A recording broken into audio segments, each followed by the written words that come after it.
Toyota Yaris Mazda CX-3 sales show crossover formula isn't an automatic win. While 2017 was another watershed year for crossovers, in one interesting case, a crossover had its lunch eaten by its sedan counterpart.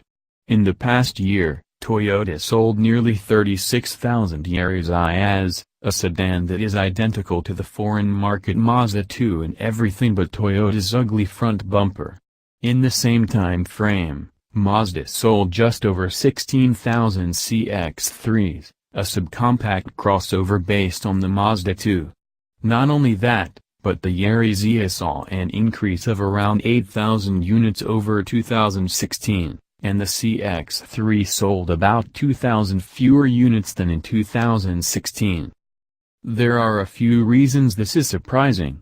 First of course is that the crossover market is surface of the sun hot right now, so much so that primarily crossover building brand Subaru saw its best sales year ever last year. Even Mazda's other crossovers, the CX-5 and CX-9 saw better sales in 2017 than in 2016.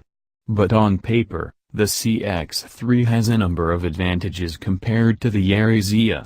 The CX-3 has a larger 2.0-liter four-cylinder that makes about 40 more horsepower than the 1.5-liter engine in the Toyota. Also, while the cargo area behind the rear seats in the CX-3 is about 1 cubic foot smaller than the IA, it has the added flexibility of being a hatchback, and thus having more capability when it comes to large, bulky items. And of course, the CX-3 is quite a shapely machine compared with the awkward, angry-looking IA. That's not to say the IA doesn't have any of its own advantages. It gets 3 more mpg in the city and 6 more on the highway than the CX-3.